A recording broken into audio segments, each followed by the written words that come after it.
কাতারে প্রধান উপদেষ্টাকে লাল গালিচা সংবর্ধনা। আর্থনা সামিটের টেকসই উন্নয়নের পথ খোঁজার তাগিদ দেবেন প্রফেসর ইউনূস। মৃত্যুদণ্ডের রায়ের বিরুদ্ধে এটিএম আজহারের আপিল শুনানি আজ। গণহত্যা মামলায় হাসিনার বিরুদ্ধে যে কোনো সময় প্রতিবেদন দেবে প্রসিকিউশন। অনিয়ম দুর্নীতির আখড়া কুষ্টিয়ার এলজিইডি অফিস। সড়ক উন্নয়নের নামে চলছে হরিলুট, পকেট ভারী ঠিকাদার ও সংশ্লিষ্ট কর্মকর্তাদের। এবং ডাক্তার সংকট আর নানা অনিয়মে ধুঁকছে বরগুনা জেনারেল হাসপাতাল। চুরি হচ্ছে চিকিৎসা সরঞ্জাম, তদন্তের পর ব্যবস্থার আশ্বাস জেলা প্রশাসকের।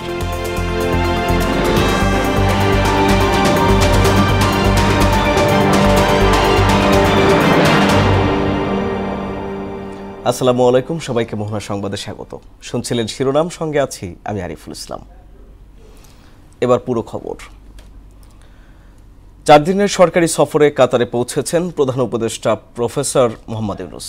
স্থানীয় সময় সোমবার রাত 9টা 40 দোহার হামাদ আন্তর্জাতিক বিমানবন্দরে অবতরণ করেন তিনি। সেখানে প্রফেসর ইউনূসকে লাল গালিচা সংবর্ধনা দেওয়া হয়। কাতার সরকারের প্রোটোকল প্রধান ও রাষ্ট্রদূত ইব্রাহিম ফাখরু তাকে স্বাগত জানান। দোহায় অনুষ্ঠিত আর্থনা শীর্ষ সম্মেলনে যোগ দেবেন প্রধান উপদেষ্টা প্রফেসর মোহাম্মদ ইউনূস।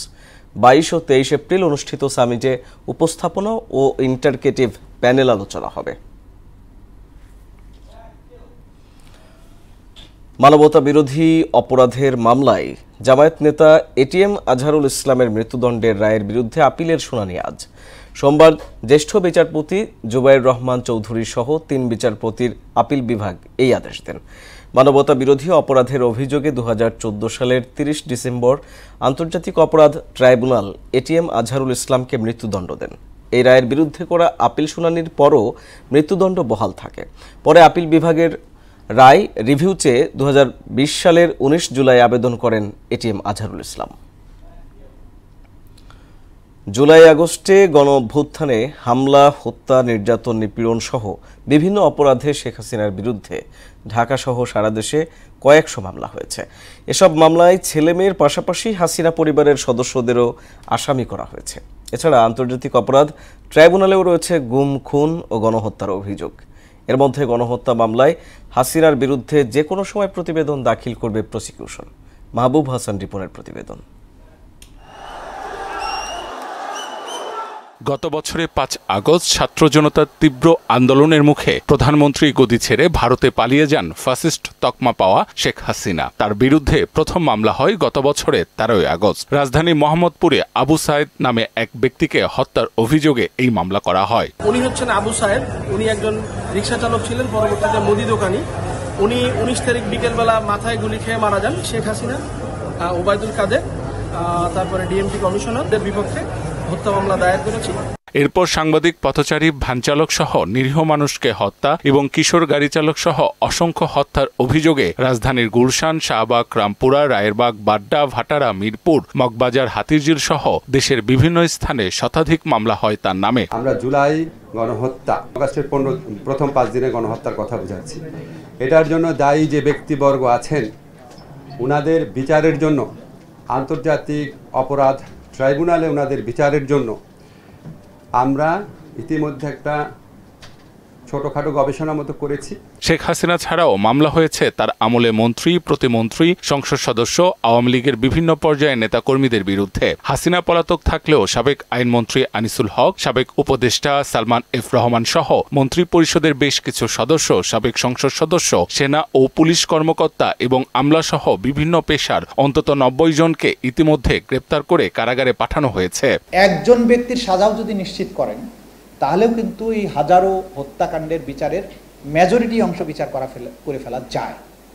সে কারণে আমরা গ্রাউন্ড লেভেলের পুলিশ কনস্টেবল যারা বাধ্য হয়েছে, কিছু করার ছিল না, করেছে, এই লেভেল পর্যন্ত আমরা বিচারের জন্য যেতে চাই না। রাজুকের প্লট জালিয়াতি মামলাও আছে শেখ হাসিনা ও পরিবারের সদস্যদের নামে। আন্তর্জাতিক অপরাধ ট্রাইব্যুনালে মানবতা বিরোধী অপরাধের মামলায় শেখ হাসিনার বিরুদ্ধে গ্রেপ্তারি পরোয়ানাও জারি হয়েছে। রোববার চিফ প্রসিকিউটর তাজুল ইসলাম জানান, গণহত্যা মামলায় শেখ হাসিনার বিরুদ্ধে যে কোনো সময় প্রতিবেদন দাখিল করবে প্রসিকিউশন। শেখ হাসিনার বিরুদ্ধে 2টো মামলা ছিল আজকে শুনানির তালিকায়। একটি মামলা ছিল জুলাই এবং আগস্টের গণহত্যার সাথে তার সম্পৃক্ততার ব্যাপারে, সেই মামলাটির আমরা জানিয়েছি আদালতকে যে আমাদের তদন্ত একদম চূড়ান্ত পর্যায়ে আছে, যে কোনো মুহূর্তে এই তদন্ত রিপোর্টটা দাখিল হবে। তারপরেও স্বচ্ছতার স্বার্থে আমরা 2 মাসের সময়ের আবেদন করেছিলাম, আদালত সেটা মঞ্জুর করেছেন। মাহবুব হাসান রিপন, মোহনা সংবাদ, ঢাকা। দুর্নীতি, হত্যা মামলা ও মানবাধিকার লঙ্ঘনে অভিযুক্ত বিভিন্ন দেশে পলাতক আওয়ামী লীগ নেতাদের ফিরিয়ে আনার উদ্যোগ নেবে সরকার, এমনটা জানিয়েছেন প্রেস সচিব শফিকুল আলম। সোমবার বিকেলে প্রধান উপদেষ্টা বরাবর শ্রম সংক্রান্ত সংস্কার কমিশনের প্রতিবেদন জমা দেওয়ার পর ব্রিফিংয়ে এই কথা বলেন তিনি। শ্রমিকদের আইনি সুরক্ষা ও ন্যূনতম মজুরির সুপারিশ করেছে কমিশন। আরও জানাচ্ছেন উষা ফেরদৌস। দেশে শ্রমজীবী মানুষের সংখ্যা 8 কোটি, এর মধ্যে 85% নেই আইনি সুরক্ষার বন্দোবস্ত। এছাড়া উপযুক্ত কর্মপরিবেশ নিয়ে অভিযোগ দীর্ঘদিনের। শ্রমিকদের আইনি সুরক্ষা নিশ্চিত সহ নানা সুপারিশ রেখে প্রধান উপদেষ্টা প্রফেসর মোহাম্মদ ইউনূসের কাছে প্রতিবেদন জমা দিয়েছে শ্রম বিষয়ক সংস্কার কমিশন। পরে এই বিষয়ে সংবাদ সম্মেলন করে প্রধান উপদেষ্টার প্রেস উইং। শ্রম সংস্কার কমিশনের রিপোর্টের বিষয়ে উপপ্রেস সচিব আবুল কালাম আজাদ মজুমদার বলেন, শ্রমিকদের জন্য জাতীয় ন্যূনতম মজুরি নির্ধারণের সুপারিশ করা হয়েছে। আমাদের দেশে 8 কোটি শ্রমজীবী মানুষ আছে, তাদের মধ্যে 85% মানুষ অর্থাৎ 7 কোটি শ্রমিকেরই কোনো আইনি সুরক্ষা নেই। আমরা সরকারের কাছে সুপারিশ করেছেন এই শ্রমিকদের জন্য একটা আইনি সুরক্ষা যাতে নিশ্চিত করা হয়। পাশাপাশি জাতীয় ন্যূনতম মজুরি নির্ধারণের একটা সুপারিশ ওনারা করেছেন, যাতে করে সব পেশার বা সব ধরনের শ্রমিক যারা আছেন তারা আসলে এই জাতীয়ভাবে একটা ন্যূনতম মজুরির আওতায় আসতে পারেন।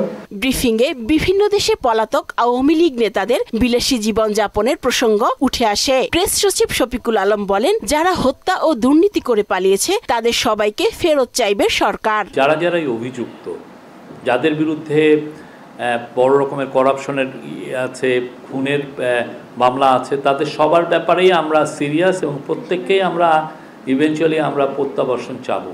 তাদেরকে বাংলাদেশের আইনকে ফেস করতে হবে।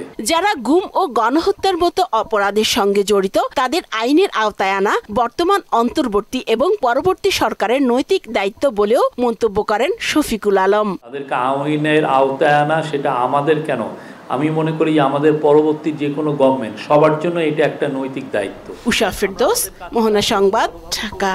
এবং আমরা আশা করি সেনাবাহিনীর অবসরপ্রাপ্ত মেজর সিনহা মোহাম্মদ রাশেদ খান হত্যা মামলার ডেথ রেফারেন্স ও আসামিদের আপিল অগ্রাধিকার ভিত্তিতে নিষ্পত্তির সিদ্ধান্ত দিয়েছেন প্রধান বিচারপতি সৈয়দ রেফাত আহমেদ। একই সঙ্গে মামলার যাবতীয় নথি বিচারপতি মোস্তাফিজুর রহমান ও বিচারপতি সগীর হোসেনের দ্বৈত হাইকোর্ট বেঞ্চে পাঠিয়েছেন। আগামী বুধবার থেকে সিনহা হত্যা মামলার ডেথ রেফারেন্স ও আপিলের ওপর শুনানি গ্রহণ করবে হাইকোর্ট। 2020 সালের 31 জুলাই কক্সবাজার টেকনাফ মেরিন ড্রাইভে পুলিশের বাহারছড়া তদন্ত কেন্দ্রের তৎকালীন কর্মকর্তা লিয়াকত আলীর গুলিতে নিহত হন মেজর সিনহা। সাবেক প্রধানমন্ত্রী শেখ হাসিনার এনআইডি অবরুদ্ধ করে দিয়েছে নির্বাচন কমিশনের অধীন জাতীয় পরিচয় নিবন্ধন অনুবিভাগ।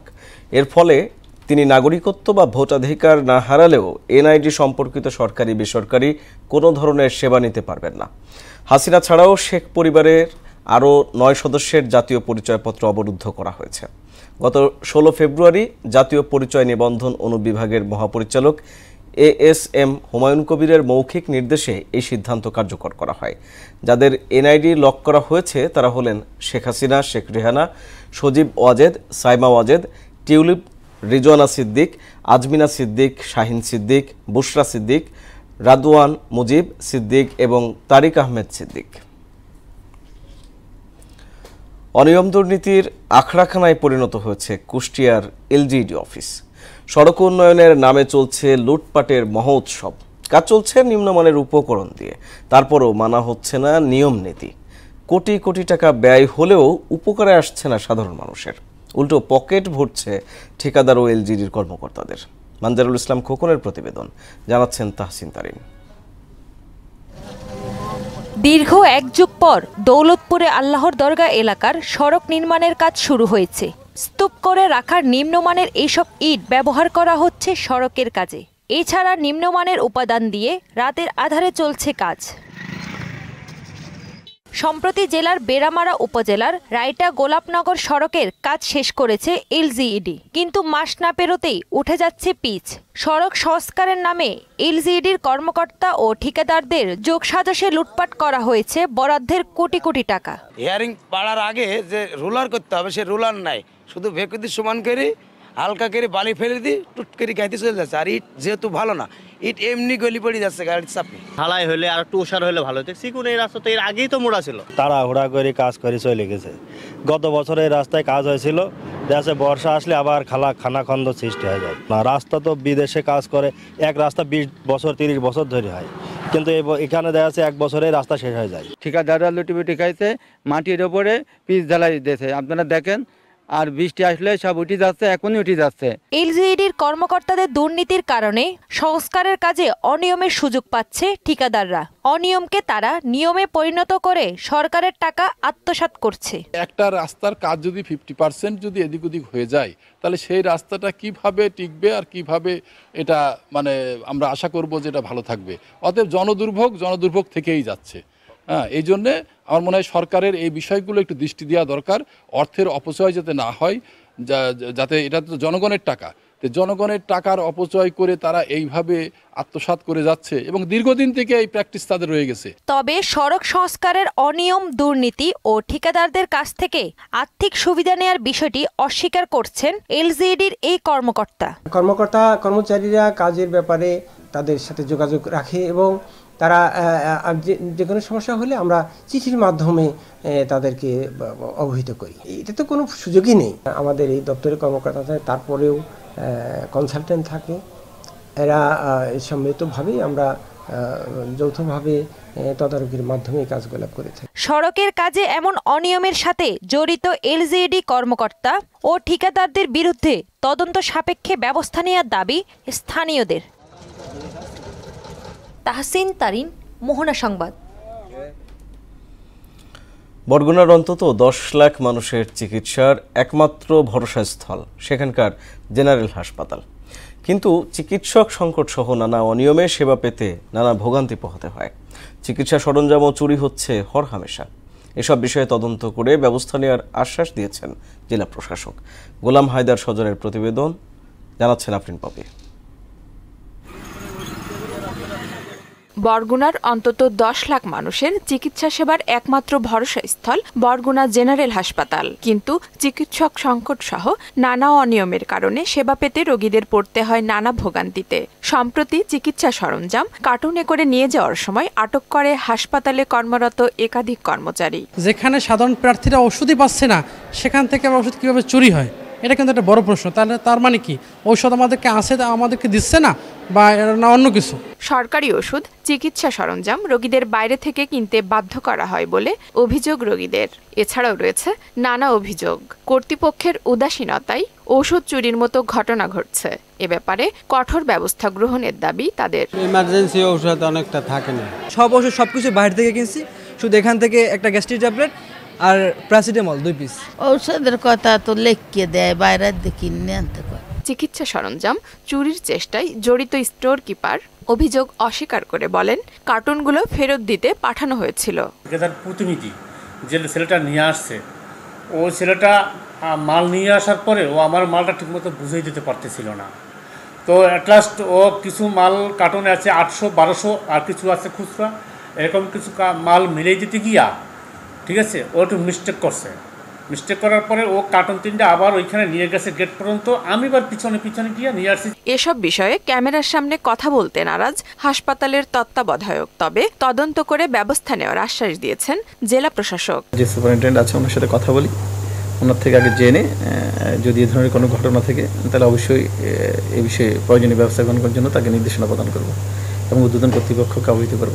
রোগীরা যাতে সঠিক এবং প্রয়োজনীয় সেবা পায় সেই বিষয়টি নিশ্চিত করবে কর্তৃপক্ষ, দাবি বরগুনাবাসীর। আফরিন পপি, মোহনা সংবাদ। সপ্তাহের ব্যবধানে গাইবান্ধায় বেড়েছে সব ধরনের সবজির দাম। গেল সপ্তাহে কাঁচামরিচ 30 টাকা কেজিতে বিক্রি হলেও এখন তা 60 টাকায় বিক্রি হচ্ছে। পেঁয়াজের দামও কেজিতে বেড়েছে 10 টাকা।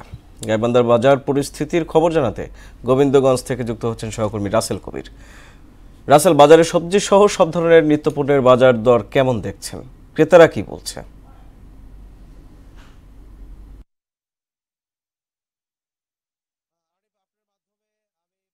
আসলে জানাতে চাই যে আসলে বছর জুড়ে সবসময় কিন্তু এই কাঁচা বাজার নিয়ে, নিত্য প্রয়োজনীয় পণ্য নিয়ে আসলে আলোচনা থাকে। তো গত 2 সপ্তাহ থেকে হঠাৎ গাইবান্ধা জেলার আমরা বেশ কয়েকটা হাটে খোঁজ নিয়েছি। সব জায়গাতেই কিন্তু সব জেলার সব জায়গায় কাঁচা পণ্যের যেগুলো বিশেষ করে কাঁচা মরিচ, এরপর করলা, এরপরে বেগুন, মানে নিত্য প্রয়োজনীয় কাঁচা পণ্য যেগুলো আছে সবগুলোই কেজিতে 10 থেকে 20 টাকা কেজিতে বেড়েছে। এবং আসলে এই বাড়ার অজুহাত হিসেবে আমি ব্যবসায়ীর সাথে কথা বলেছি, তারা যেমনটি বলেছে আসলে তারা বলছে যে এখন আসলে এখন যারা উৎপাদন করে এখন কিন্তু শেষ সময়, পাশাপাশি আসলে এই যে হঠাৎ বর্ষা, এই বর্ষার অজুহাতে তারা বলছে আসলে এই পণ্যগুলোর দাম বেড়েছে। এবং আমরা ক্রেতার সাথে কথা বলেছি, ক্রেতারা বলছে যে হঠাৎ করেই কেজিতে 10 থেকে 20 টাকা আসলে বাড়ার কারণে তারা তো বাজারে এসে বিপাকে পড়েছে। তবে কাঁচা পণ্য যেগুলো আছে সেগুলোর দাম যেমন বেড়েছে, পাশাপাশি আমি যদি একটু বলি, আমি মাংসের বাজারে চলে যাই। মাংসের বাজারের মধ্যে হঠাৎ করে দেশি মুরগি কিন্তু কেজিতে প্রায় 20 টাকা বেড়েছে, 580 বা 620 টাকা বিক্রি হচ্ছে। এছাড়া গরুর মাংস 700, খাসির মাংস 1000 টাকা, পাশাপাশি আসলে সোনালী মুরগি যেটি 300 টাকা এবং ব্রয়লার 170 টাকা। তবে মাছের বাজারেও আসলে কিছুটা বেড়েছে, তবে অনেক মাছগুলোর দাম কিন্তু কমেছেও। তবে এখন আমি যারা বাজারে এসেছে ক্রেতার সাথে কথা বলেছি, তারা বলেছে যে অতীত সময়ের অভিজ্ঞতা থেকে তারা বলেছে যে আসলে এখন সবচেয়ে বেশি গুরুত্বপূর্ণ ভূমিকা পালন করতে হবে সরকারের যথাযথ কর্তৃপক্ষ, যারা বাজার মনিটরিং করে, ভোক্তা অধিদপ্তর, প্রশাসনের কর্মকর্তা। তাহলেই আসলে তারা বলছে অতীতের অভিজ্ঞতা থেকে এই যে মৌসুমী বাজার দর, তারা বলছে মৌসুম বাড়ার মতো, মানে একটা অজুহাত পাইলেই আসলে খুচরা বিক্রেতা থেকে শুরু করে পাইকারি যারা বিক্রেতা আছে তারাও কিন্তু দাম বাড়িয়ে দেয়। এই অবস্থা থেকে উত্তরণের জন্য সরকারের যথাযথ কর্তৃপক্ষ এবং ভোক্তা অধিদপ্তরে যারা আছে তাদের অভিযান অব্যাহত থাকলে বাজার নিয়ন্ত্রণে আসবে বলে মনে করছে আসলে ক্রেতা সাধারণরা। এই ছিল আরিফ আমার কাছে গাইবান্ধার গোবিন্দগঞ্জ থেকে বাজার পরিস্থিতির সর্বশেষ। আপনাকে ধন্যবাদ। দর্শক, গাইবান্ধা থেকে কাঁচা বাজারের খবর জানাচ্ছিলেন সহকর্মী রাসেল। এবার সারা দেশে অনুষ্ঠিত সভা সমাবেশ সহ নানা বিষয়ে প্রতিনিধিদের তথ্যে ডেস্ক রিপোর্ট। নরসিংদীতে জাতীয় প্রাথমিক শিক্ষা পদক প্রতিযোগিতা অনুষ্ঠিত হয়েছে। জেলা প্রাথমিক শিক্ষা অফিসার নিরঞ্জন কুমার রায়ের সভাপতিত্বে প্রধান অতিথি হিসেবে উপস্থিত ছিলেন জেলা প্রশাসক মোহাম্মদ রাশেদ হোসেন চৌধুরী। নেত্রকোনায় নিখোঁজ নুরুল আমিনের উদ্ধারের দাবিতে সংবাদ সম্মেলন করেন তার পরিবার। আব্দুল জব্বার বাচ্চু। রংপুরে diploma in nursing science and midwifery ও ডিপ্লোমা ইন মিডওয়াইফারি কোর্সকে ডিগ্রি পাস সম্মান করার দাবিতে মানববন্ধন ও বিক্ষোভ কর্মসূচি পালন করা হয়েছে। রাজধানীর বনানীতে বেসরকারি প্রাইম এশিয়া বিশ্ববিদ্যালয়ের শিক্ষার্থী জাহিদুল ইসলাম ফারভেজকে হত্যার ঘটনায় দোষীদের গ্রেফতার ও শাস্তির দাবিতে মানববন্ধন করেছে পিরোজপুর জেলা ছাত্রদল। ব্রাহ্মণবাড়িয়ার কসবা উপজেলায় কৃষি সম্প্রসারণ অধিদপ্তরের উদ্যোগে কৃষি প্রযুক্তি মেলা উদ্বোধন করা হয়েছে। মেহেরপুরে গাংনীতে বিএনপির সম্মেলন অনুষ্ঠিত হয়েছে। সম্মেলনে প্রধান অতিথি হিসেবে উপস্থিত ছিলেন জেলা বিএনপির আহ্বায়ক জাবেদ মাসুদ মিল্টন। চাঁপাইনবাবগঞ্জের শিবগঞ্জ উপজেলার ছাত্রাজিতপুর ইউনিয়নে আইন শৃঙ্খলা পরিস্থিতি স্বাভাবিক রাখতে মতবিনিময় সভা অনুষ্ঠিত হয়েছে। চাঁদপুরে diploma in nursing science and midwifery ও মিডওয়াইফারি কোর্সধারীদের স্নাতক ডিগ্রি সম্মানের দাবিতে মানববন্ধন ও অবস্থান কর্মসূচি পালন করা হয়েছে। মাদারীপুরে ইউপি সদস্য হত্যার বিচারের দাবিতে মানববন্ধন ও বিক্ষোভ কর্মসূচি পালন করেছে এলাকাবাসী। চট্টগ্রামের লায়ন্স ক্লাবের রিজিওনাল ও জোনাল কনফারেন্স অনুষ্ঠিত হয়েছে। নগরীর ইঞ্জিনিয়ার্স ইনস্টিটিউশন মিলনায়তনে এই আয়োজনে প্রধান অতিথি ছিলেন লায়ন্স ক্লাব ইন্টারন্যাশনাল বাংলাদেশের জেলা গভর্নর কোহিনুর কামাল। টাঙ্গাইলে যুবদলের নেতার বাসা থেকে 10,000 পিস ইয়াবা সহ গ্রেপ্তারের খবর জানাতে সংবাদ সম্মেলন করেছে police super Mohammad Mizanur Rahman. 500 piece ইয়াবা সহ নাটোরের সিংড়া উপজেলায় পাঙ্গাশিয়া উচ্চ বিদ্যালয়ে নতুন কমিটি বাতিলের দাবিতে মানববন্ধন করেছে এলাকাবাসী ও অভিভাবকরা। চট্টগ্রামের প্লেস ক্লাবে জুলাই স্মৃতি হলে অনুষ্ঠিত হলো রাজনীতি এবং নাগরিক হিসেবে নারী শীর্ষক আলোচনা সভা। জাতীয় নাগরিক পার্টির নারী সেলের আয়োজনে এই অনুষ্ঠানে দলের কেন্দ্রীয় ও চট্টগ্রাম জেলার নেতৃবৃন্দ উপস্থিত ছিলেন। ব্রাহ্মণবাড়িয়ার নবীনগরে কালগড়া গ্রামে অনুষ্ঠিত হলো লাখ টাকার টি20 টুর্নামেন্ট। এতে ভোলাংশ একাডেমিকে 18 রানে হারিয়ে চ্যাম্পিয়ন হয়েছে ইব্রাহিমপুর একাডেমি। খেলায় সভাপতিত্ব করেন বিএনপির মহিলা দলের সদস্য ও নবীনগর উপজেলা মহিলা দলের আহ্বায়ক লাইলা ইসলাম। তাহসিন তারিন, মোহনা সংবাদ। সাতক্ষীরার শ্যামনগর উপজেলার নীলডুমুর সীমান্ত দিয়ে ভারতে যাওয়ার সময় নারী ও শিশুসহ 12 জন বাংলাদেশি নাগরিককে আটক করেছে বিজিবি। সোমবার বিকালে গোপন তথ্যের ভিত্তিতে বিজিবির রিভারাইন বর্ডার গার্ড কোম্পানির কৈখালী বিওপির টহল কমান্ডার নায়েব সুবেদার আবু বকর সিদ্দিকের নেতৃত্বে বকচর এলাকায় বিশেষ অভিযান পরিচালনা করে। দেশের বাইরের খবর। 82 বছর বয়সে মারা গেছেন ক্যাথলিক খ্রিস্টানদের সর্বোচ্চ ধর্মীয় নেতা পোপ ফ্রান্সিস। তার মৃত্যুতে শোক জানিয়েছেন বাংলাদেশের অন্তর্বর্তী সরকারের প্রধান উপদেষ্টা প্রফেসর মোহাম্মদ ইউনূস সহ বিশ্ব নেতারা। এদিকে কে হচ্ছেন ক্যাথলিকদের নতুন পোপ তা নিয়ে শুরু হয়েছে আলোচনা। প্রথা অনুযায়ী পোপ ফ্রান্সিসের উত্তরাধিকারী নির্বাচনে পার হতে হবে বেশ কিছু ধাপ। কাজী শাহরিন জানাচ্ছেন তারই চুম্বক অংশ। বিশ্বের ক্যাথলিক খ্রিস্টান ধর্মের সর্বোচ্চ নেতা পোপ ফ্রান্সিস মারা যাওয়ার পরপরই শুরু হয়েছে তার উত্তরাধিকারী নির্বাচনের চিন্তাভাবনা। পরবর্তী পোপ কে হবেন তার একটি তালিকা প্রকাশ করেছে বার্তা সংস্থা রয়টার্স। 9 জনের তালিকায় শীর্ষে রয়েছেন 66 বছর বয়সী ফরাসি আর্চ বিশপ জ মার্ক অ্যাভেলি। দ্বিতীয় স্থানে আছেন 72 বছর বয়সী হাঙ্গেরীয় কার্ডিনাল পিটার এরতো। সাধারণত একটি নির্বাচনী প্রক্রিয়ার মাধ্যমে নতুন পোপ নির্বাচন করেন রোমান ক্যাথলিক চার্চের জ্যেষ্ঠ কর্মকর্তারা। কলেজ অফ কার্ডিনালসের এসব সদস্যের মধ্য থেকেই পরবর্তী পোপ নির্বাচিত হন। বর্তমানে সারা বিশ্বে 252 জন ক্যাথলিক কার্ডিনাল আছেন। এদের মধ্যে 138 জন ভোট দিতে পারবেন। ভোটের জন্য বিভিন্ন দেশের 80 বছরের কম বয়সী কার্ডিনালরা রোমে আসবেন। সিস্টিন চ্যাপেলের ভেতর অবস্থানকারী প্রত্যেক কার্ডিনালের হাতে দেয়া হয় কাগজের ব্যালট, যেখানে তারা পরবর্তী পোপ হিসেবে নিজের পছন্দের প্রার্থীর নাম লিখবেন, কিন্তু নিজের নাম কোথাও উল্লেখ করতে পারবেন না। ভোটের পর সব ব্যালট সংগ্রহ করে শুরু হয় ভোট গণনা। 2/3 ভোট পাওয়া কার্ডিনালই নতুন পোপ নির্বাচিত হন। এর ব্যত্যয় হলে দ্বিতীয়, তৃতীয় এবং চতুর্থ দিন পর্যন্ত 4টি করে ভোটাভুটি হয়। পঞ্চম দিনটি প্রার্থনা এবং আলোচনার জন্য নির্ধারিত রাখা হয়। ভোটের পর সকাল বিকাল দুবার এসব ব্যালট আগুনে পোড়ানো হয়। যদি ভ্যাটিকানের ছাদ দিয়ে কালো ধোঁয়া বের হয় তবে বুঝতে হবে ভোটাভুটি বিফলে গেছে, আর যদি ধোঁয়ার রং সাদা হয় তবে সবাই নিশ্চিত হবে যে রোমান ক্যাথলিকরা নতুন পোপ পেয়ে গেছেন। পোপ হলেন ক্যাথলিক চার্চের প্রধান। যীশুখ্রিস্টের সঙ্গে পোপের সরাসরি এক ধরনের উত্তরাধিকার আছে বলে বিশ্বাস করেন ক্যাথলিকরা। পোপকে মনে করা হয় যিশুর অন্যতম গুরুত্বপূর্ণ শিষ্য সেন্ট পিটারের উত্তরসূরি। কাজী শাহরিন, মোহনা সংবাদ। ফুটবল। ফেডারেশন কাপ 2024-25 মৌসুমের পর্দা নামছে আজ। শিরোপা লড়াইয়ে ময়মনসিংহের রফিকউদ্দিন ভুইয়া স্টেডিয়ামে বিকেলে 2:45টায় মুখোমুখি হবে ঢাকা আবাহনী ও বসুন্ধরা কিংস। কিংসদের জন্য এটি শিরোপা ধরে রাখার মিশন, পাশাপাশি 4র্থবার ফেডারেশন কাপের চ্যাম্পিয়ন হবারও মিশন এটি। বিপরীতে 13 বার চ্যাম্পিয়ন হবার রেকর্ডের সামনে আবাহনী। ফেডারেশন কাপের সবচেয়ে বেশি শিরোপা জয়ের রেকর্ডও রয়েছে তাদের। এবার সেটিকেও ছাড়িয়ে যাবার সুযোগ আবাহনীর জন্য। সবশেষ 2021-22 মৌসুমে ফেডারেশন কাপের শিরোপা জিতে ঢাকা আবাহনী। সংবাদ শেষ করব রহস্যে ঘেরা রক্তবৃষ্টির খবর দিয়ে।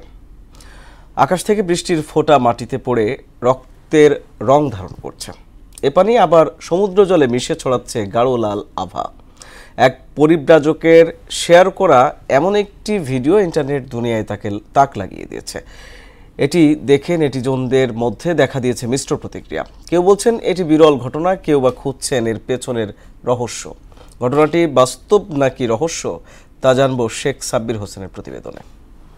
শেষ করব মোহনা সংবাদ, যাবার আগে জানিয়ে দেব শিরোনামগুলো আরও একবার। কাতারে প্রধান উপদেষ্টাকে লাল গালিচা সংবর্ধনা, আর্থনা সামিটে টেকসই উন্নয়নের পথ খোঁজার তাগিদ দেবেন প্রফেসর ইউনূস। মৃত্যুদণ্ডের রায়ের বিরুদ্ধে এটিএম আজহারের আপিল শুনানি আজ। গণহত্যা মামলায় হাসিনার বিরুদ্ধে যে কোনো সময় প্রতিবেদন দেবে প্রসিকিউশন। অনিয়ম দুর্নীতির আখড়া কুষ্টিয়ার এলজিডি অফিস। সড়ক উন্নয়নের নামে চলছে হরিলুট, পকেট ভারী ঠিকাদার ও সংশ্লিষ্ট কর্মকর্তাদের। এবং ডাক্তার সংকট আর নানা অনিয়মে ধুঁকছে বরগুনা জেনারেল হাসপাতাল। চুরি হচ্ছে চিকিৎসা সরঞ্জাম, তদন্তের পর ব্যবস্থার আশ্বাস জেলা প্রশাসকের। এই ছিল মোহনা সংবাদে। পরবর্তী সংবাদ দুপুর 1টায়, এর আগে দুপুর 12টায় দেখবেন সংবাদ এক নজরে। মোহনার সবশেষ খবর জানতে ভিজিট করুন www.mohana.tv। সংবাদ দেখতে পারেন ফেসবুক, ইউটিউবে। এতক্ষণ সঙ্গে থাকার জন্য ধন্যবাদ সবাইকে।